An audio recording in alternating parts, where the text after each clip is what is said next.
Hey, it's TR. Wanted to take a minute and show you a little way that we do our compression checks. Now, what we've done, this is a 139 that we've just finished this week. We're getting ready to put it on the dyno to do a break-in map. We went through about 20 heat sinks on this thing, just letting it run for 30 to 40 seconds and then letting it cool down over the last day or so. So now what I'm doing is I just always like to document everything. We do a leak down on the motor, and then we basically do a compression check on these. Now the way that we do our compression check is that we jump it off of the starter. We just have, it's a little remote starter button that we use. You can get them from Matco or any of your automotives. So when we come right off of the terminal, it's kind of hard to see, right off of the little terminal there, we unhook and then we go right to the battery post. It's just a tube.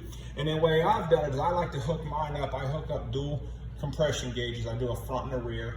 And then basically what we do now, by doing it off of the starter, we've bypassed all the automatic compression releases. And then I just take a ball Allen, I unhook my throttle body, and then I just kind of hold that open there so that I don't scratch my butterfly. And then what I'll do is I like to let mine pump about 10 to 12 times. So I'll hit it and then.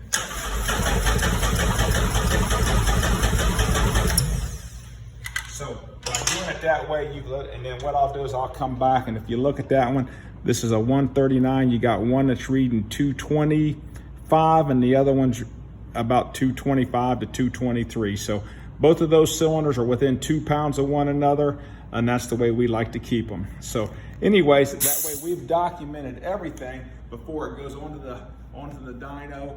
Then when we get it back after we put our 200 miles on it, I like to have a minimum of 200 miles on our motors before they do go onto the dyno for the final time. Now this motorcycle will be tuned up to about 3,000, 3,500 RPM under very light load, and then it's delivered to the customer with the rev limiter turned down to about 4 thousandths, and then we ask him to put about 200 to 300 more miles on it. So anyways, just a little insight on how we do ours.